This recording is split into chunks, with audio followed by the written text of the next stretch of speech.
Tuve que encerrarme, no porque quisiera, sino porque algo dentro de mí me lo exigía. La tormenta había cubierto por completo la montaña.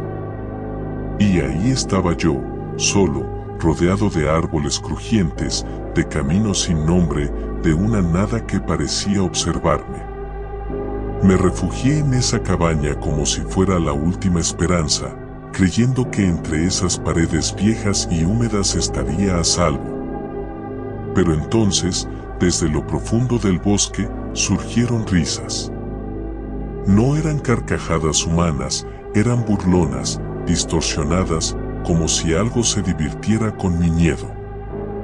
Porque dicen que esa montaña guarda secretos. Secretos antiguos. Que ahí habitan brujas.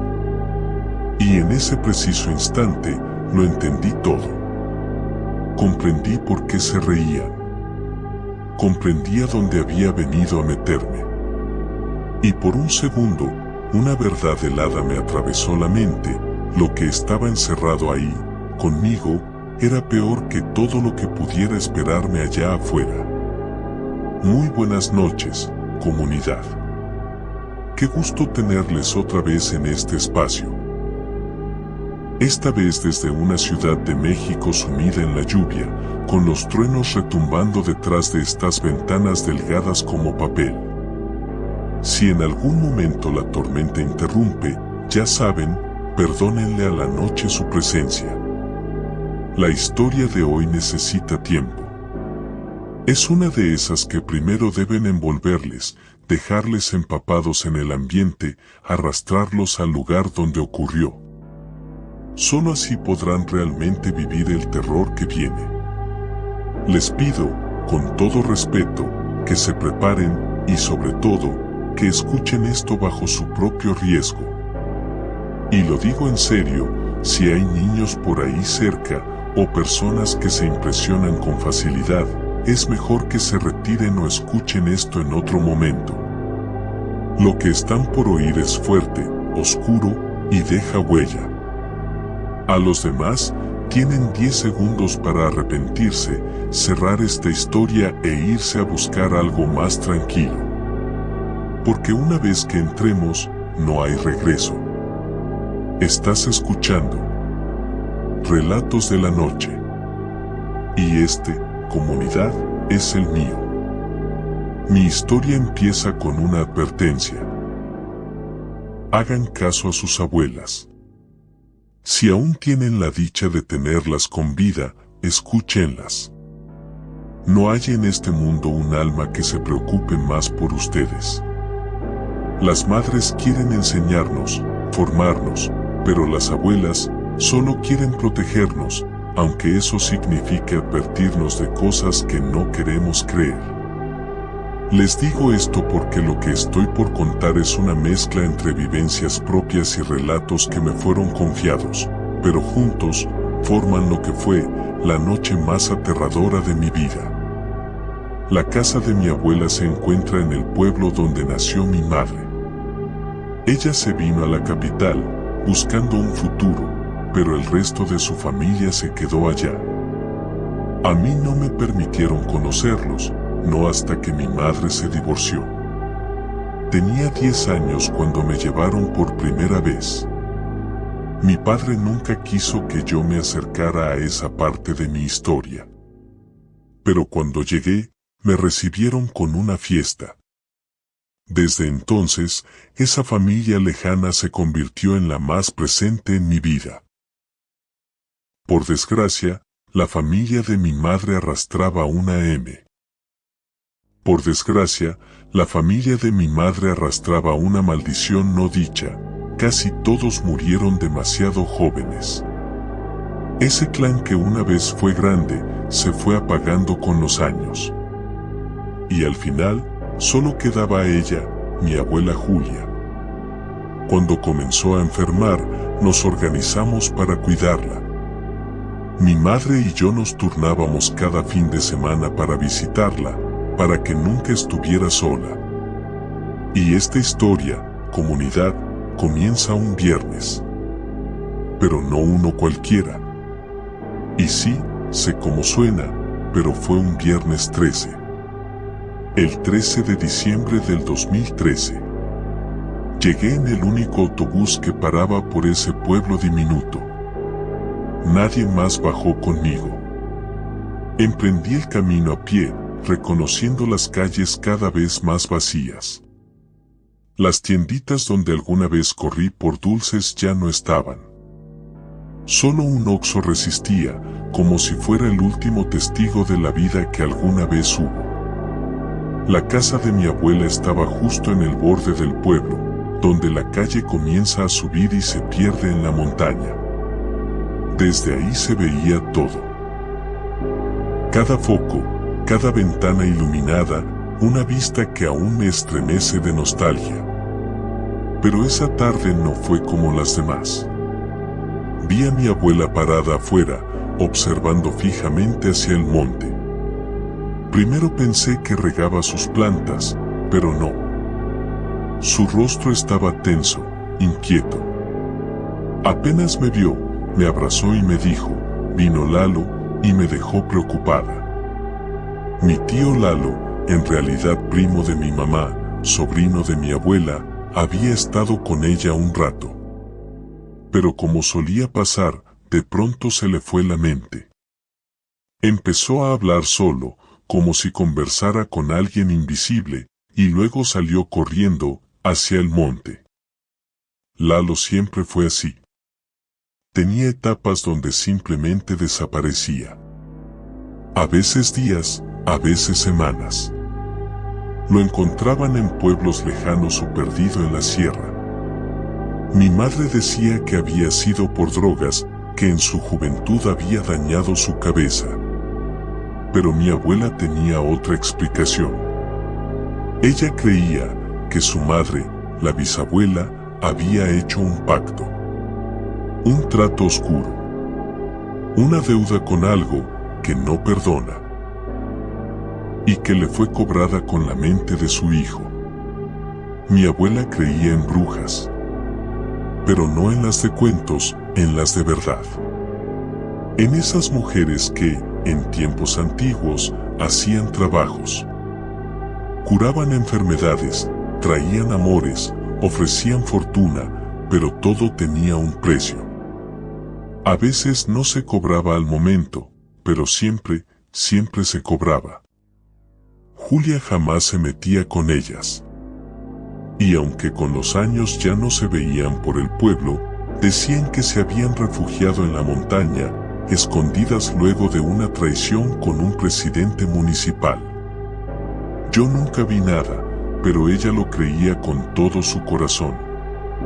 Y según ella, lo que le pasaba a Lalo era su consecuencia. Entramos a la casa. Me ofreció algo de cenar, pero no podía dejar de notar la tensión en su rostro.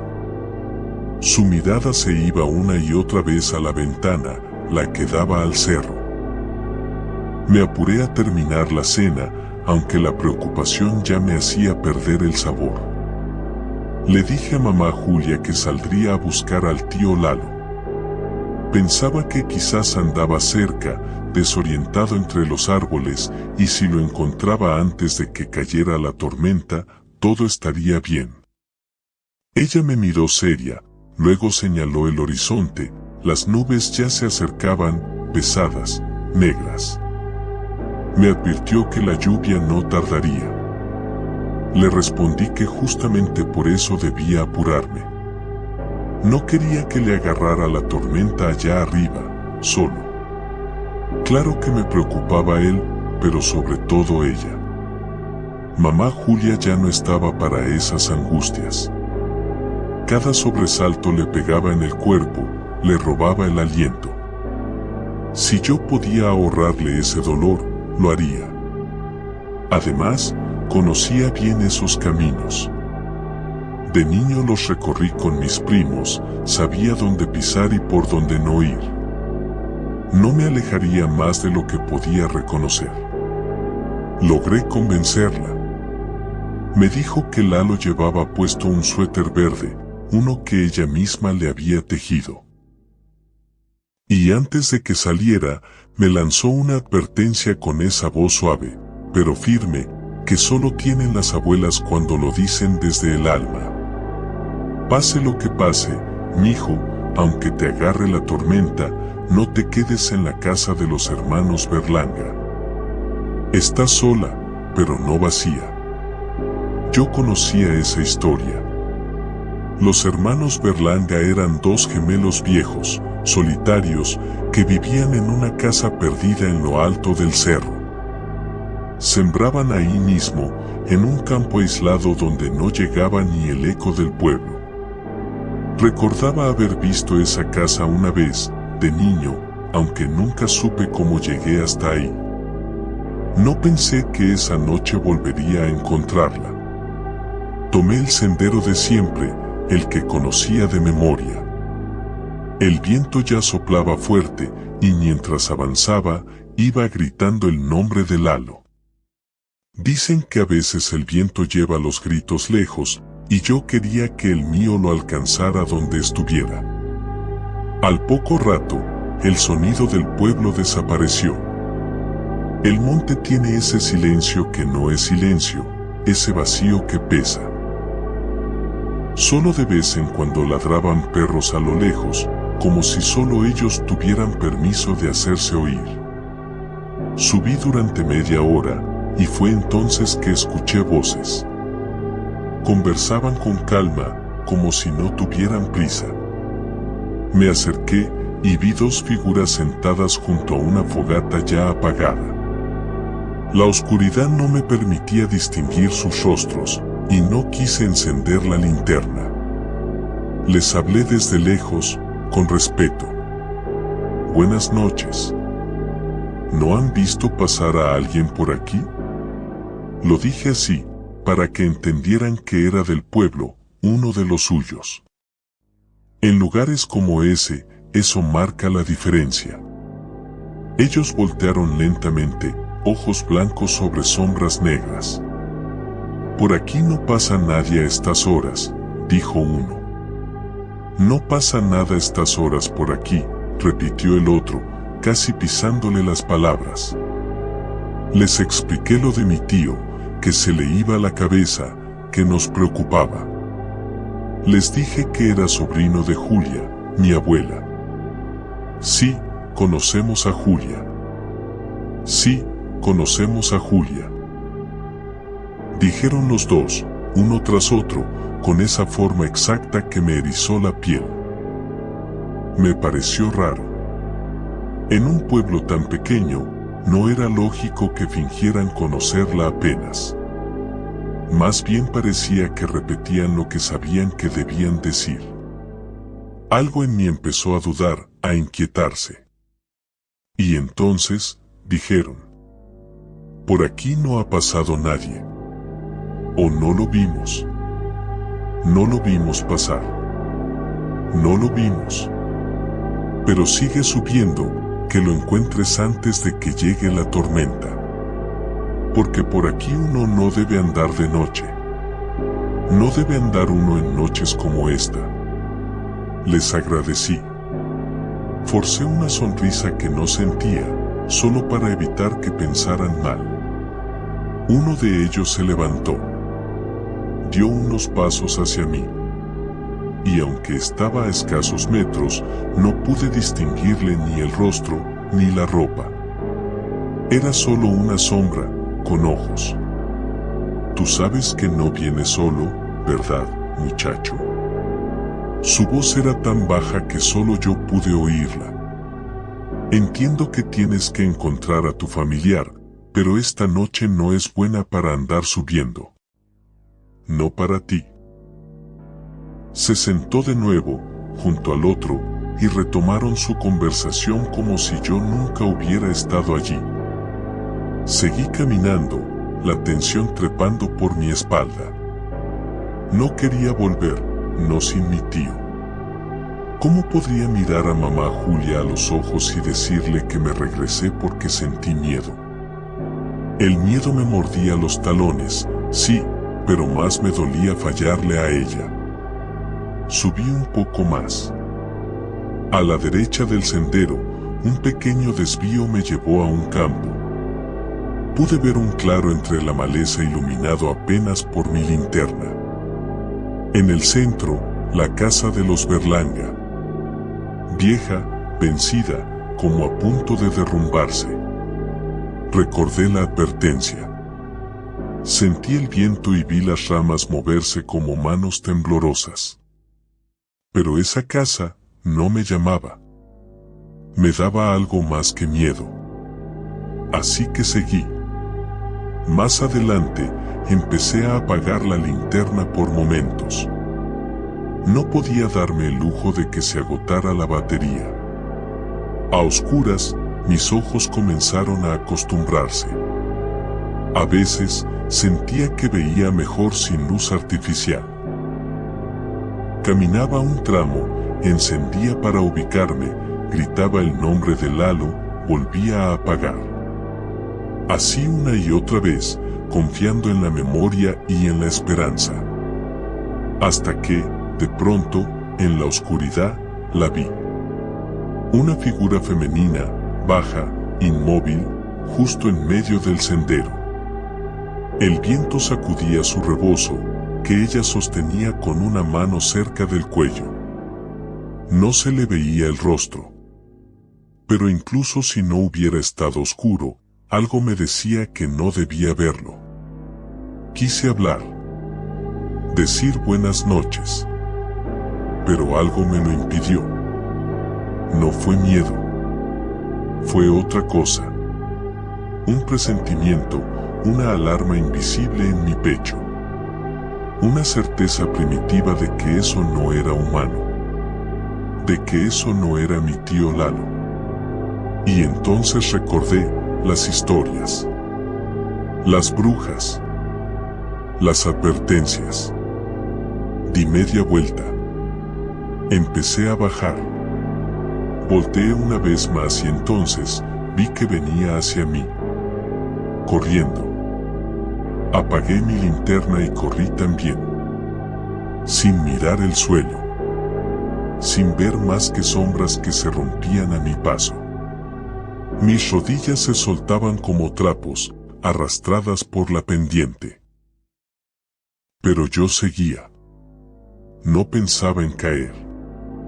Solo pensaba en alejarme. De eso. De ella. De lo que sea que habitaba esa montaña maldita. La sentía justo detrás de mí. Corría con la misma intensidad que yo, igualando mi velocidad, mi desesperación. Y en ese instante supe que si quería escapar, tenía que jugarme todo. Correr más rápido. Más allá de lo prudente. Pensé en llegar a donde estaban esos dos hombres, junto a la fogata apagada. Quizá podrían ayudarme, o al menos ser testigos. Pero algo dentro de mí gritaba que no llegaría, que no resistiría tanto. Fue entonces que lo sentí. Un ardor repentino, una punzada en la cara, en la boca, en la nariz, como si algo me hubiese explotado desde dentro. El dolor fue agudo, y un sabor a tierra invadió mi boca. El lodo me entró por los ojos y las fosas nasales.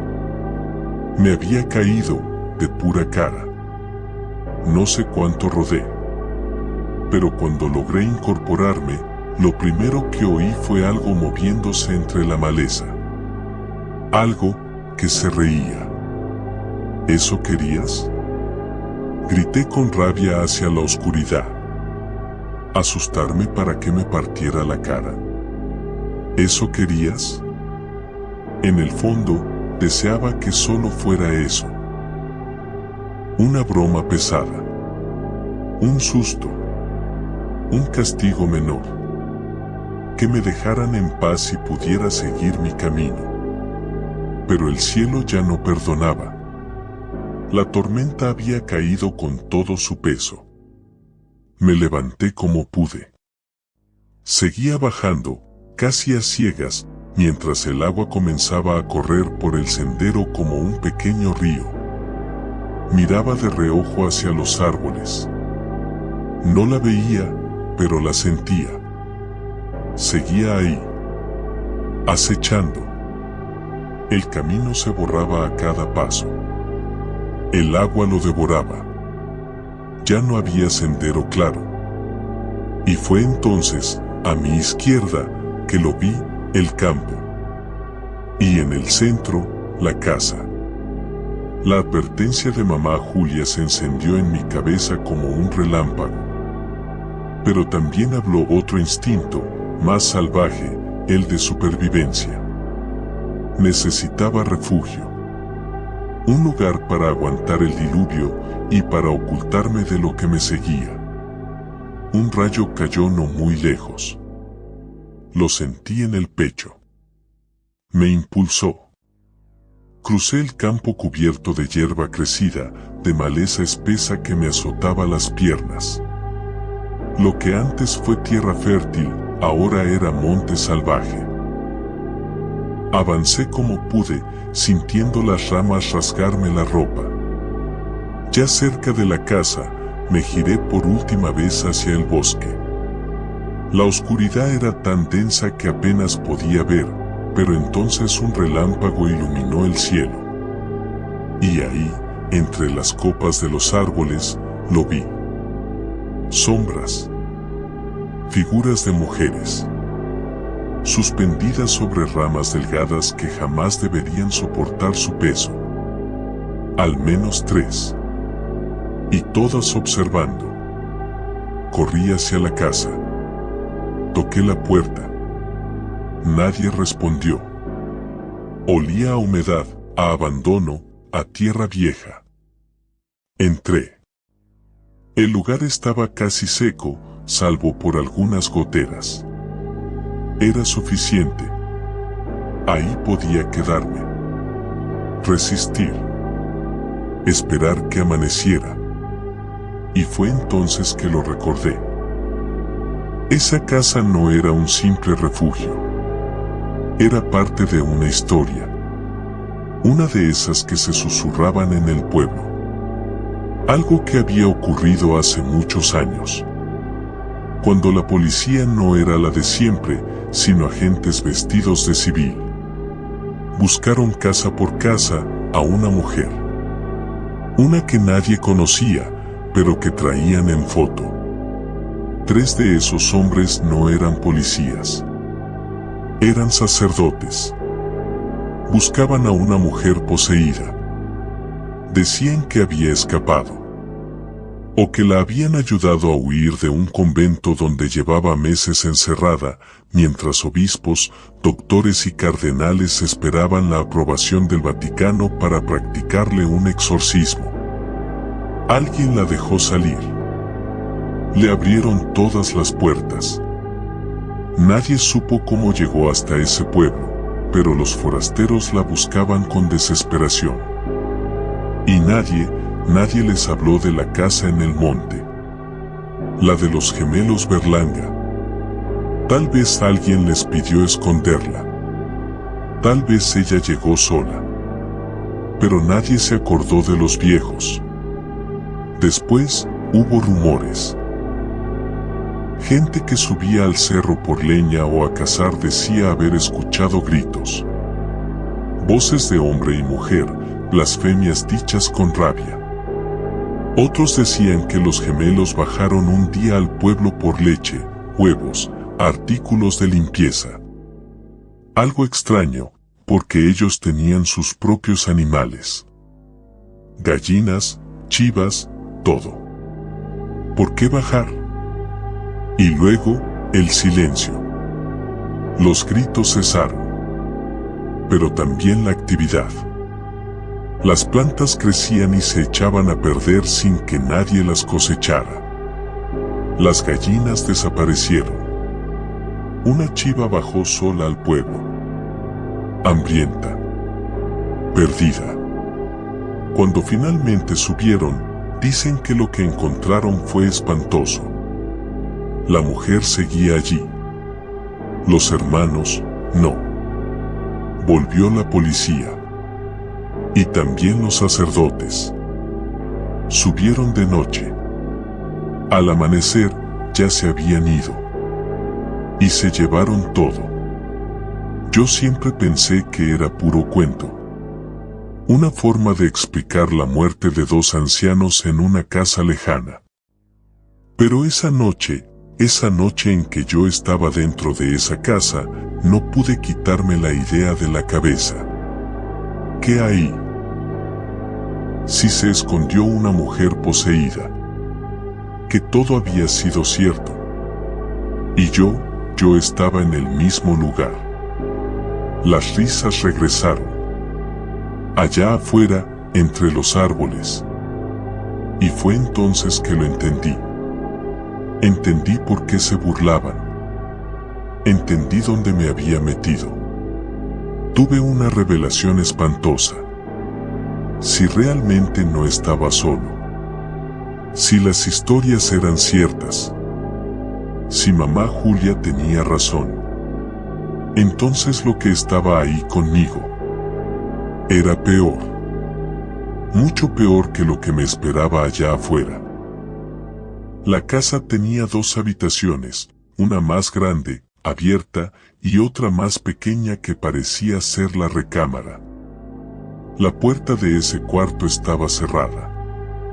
Y si afinaba el oído, si lograba ignorar por un momento el retumbar de la tormenta allá afuera, podía jurar que había alguien ahí dentro.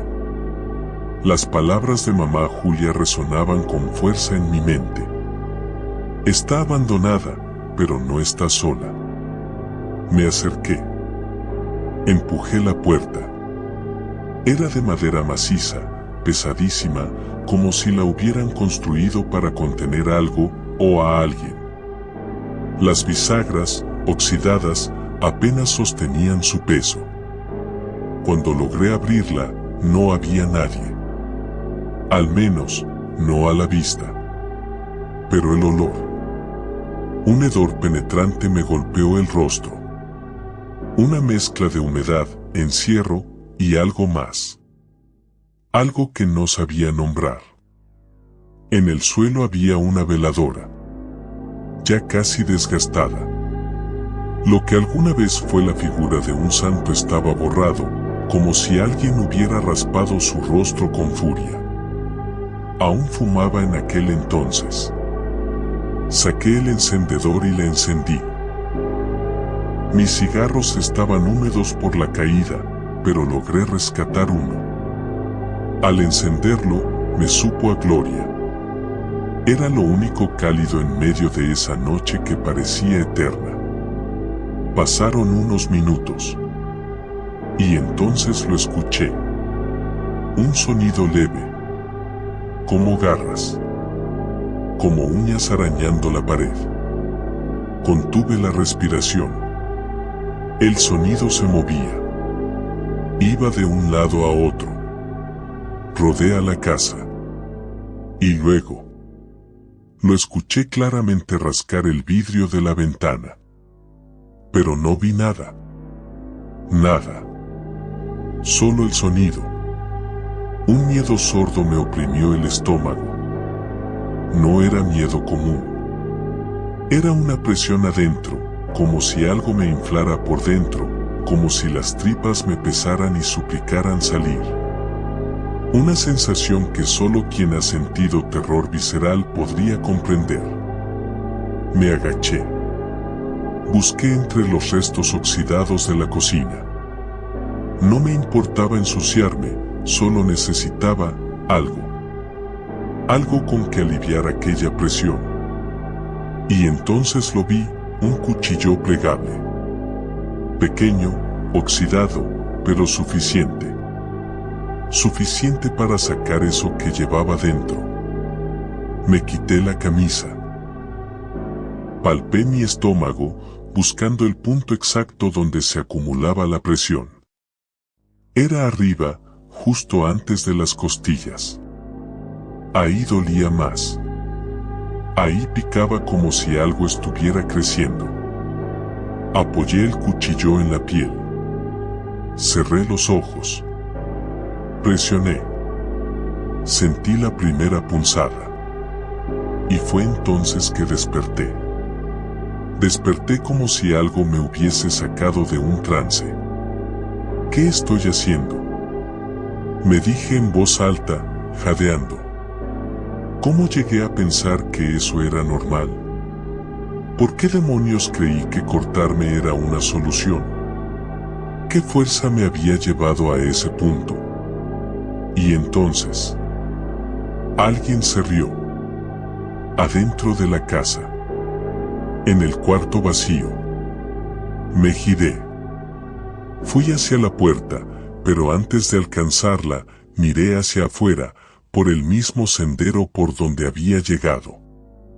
Allí estaba. Una mujer, de pie, en el mismo sitio, sujetando su rebozo con una mano para que no se lo llevara el viento. Con la otra, me llamaba. Me hacía señas. Como si supiera que la estaba mirando. Como si me esperara. ¿Qué se suponía que debía hacer? ¿Qué habrías hecho tú? La puerta del cuarto crujió. Un quejido largo, como de algo que se mueve por sí solo. Me giré. Seguía apenas entreabierta, pero me pareció que lo estaba un poco más que antes. Miré de nuevo hacia afuera. La mujer ya no estaba sola. De entre la maleza del campo que rodeaba la casa, emergieron dos figuras más. También vestidas de negro. Corrieron detrás de ella. Como sombras veloces que se disolvían entre los árboles. ¿Y si era una trampa?, pensé. ¿Y si me estaban esperando para que saliera? No lo hice. Me quedé en la entrada, con la mano en la puerta, temblando. Si algo salía de ese cuarto, huiría. Correría hacia el bosque, hacia lo desconocido. Pero no iba a quedarme encerrado con eso. Me senté. Apoyé la espalda contra la pared. Sentía que todo mi cuerpo pesaba. Estaba agotado. El miedo te desgasta más que cualquier carrera. Y sin darme cuenta, me quedé dormido. Pero no por mucho. Desperté sobresaltado. No recordaba haberme recostado. Escuché algo. Un sonido débil. Como si alguien estuviera comiendo. Provenía del cuartito. Del mismo cuarto al que juré no volver a mirar. La puerta seguía entreabierta. Me acerqué despacio, con el corazón queriendo salirse del pecho. La tenue luz de la veladora apenas alcanzaba a colarse entre las sombras, pero lo que me dejó ver fue más que suficiente. Allí, en medio de ese cuarto, había una mujer. Estaba sentada sobre una masa irreconocible, viscosa, roja, como si fueran restos humanos. Lo que alguna vez pudieron haber sido dos cuerpos, ahora eran solo carne destrozada. Ella tenía un collar. No sabría decir de qué estaba hecho, pero no era normal. Sangre le goteaba por la boca, y sus ojos, completamente en blanco, perdidos en la pared frente a ella. Tenía los brazos extendidos, uno apuntando hacia arriba y otro hacia abajo, como una figura, una imagen que mi memoria reconocía de dibujos oscuros, antiguos. Una pose demoníaca. No me miraba directamente, pero no hacía falta. Con esos ojos vacíos, atravesaba mi alma. Sentí frío, una presencia indescriptible. Giré, dispuesto a huir, pero me encontré con algo peor. Yo. Ahí mismo, en la puerta. Sentado. Dormido. Era yo. Mi cuerpo. Inmóvil. Y entonces entendí. Me había desprendido. Me había separado. No era un sueño. No era un delirio. Era real. Abrí los ojos. Estaba de nuevo ahí, en la entrada de la casa. Escuchaba ruidos en el cuarto. No me atreví a mirar otra vez. No quería confirmar lo que acababa de ver. Lo que fuera que habitaba esa casa era suficiente. Me levanté tambaleante. Crucé el campo de maleza alta. El viento me cortaba la piel. Y entonces, una voz, entre las hierbas. «Córrele». Era la voz de mi tío Lalo. O al menos, sonaba como él. No lo pensé. Corrí. Debían ser cerca de las 4 de la madrugada. Pero aún había suficiente claridad como para distinguir el sendero que descendía. O tal vez, Dios me prestó la vista esa noche. Corrí como si algo me persiguiera. Como si mi vida dependiera de ello. Y quizás así era.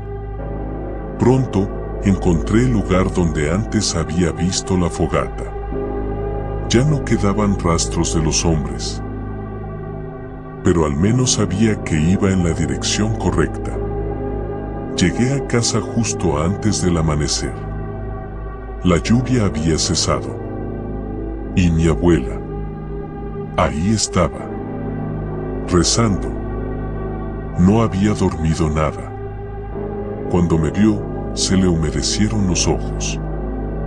Me abrazó fuerte, como si no creyera que yo estuviera realmente ahí. Me hizo jurarle, con la voz rota, que nunca más volvería solo al monte. Y lo hice. Se lo prometí con el alma en la mano. Y lloré. Lloré por todo. Por ella. Por el miedo. Por lo que había visto. Por mi cuerpo cansado y mi alma rota. Y porque no había podido traer de vuelta a mi tío Lalo. Caí rendido. Dormí profundo hasta pasada la 1 de la tarde. Cuando mi abuela fue al mercado, fui a buscar a 2 conocidos del pueblo. Les pedí que me acompañaran de nuevo al monte. Necesitaba ver la casa. Necesitaba saber si todo fue real. Mientras subíamos, me contaron lo poco que se sabía. Que los policías que llegaron aquella vez vieron algo atroz ahí dentro, algo que casi los volvió locos. Pero nadie supo con certeza qué fue. Al llegar, la casa estaba vacía. Entré. Solo quedaba la veladora, consumida. La misma que yo había encendido. Estuve ahí. No fue un sueño. Estuvimos apenas unos minutos.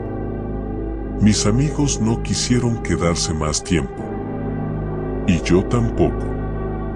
Al irnos, uno de ellos se detuvo. Pensó que había alguien entre las ramas. Nos asustamos.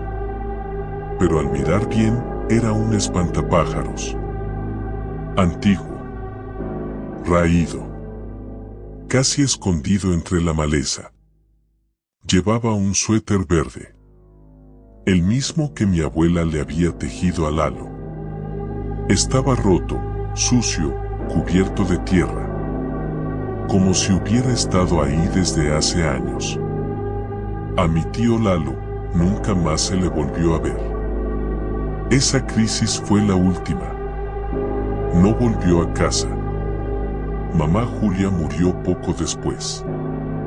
Esa enfermedad que la debilitaba acabó por llevársela. Y yo no he regresado. Desde entonces, no he puesto un pie en ese monte.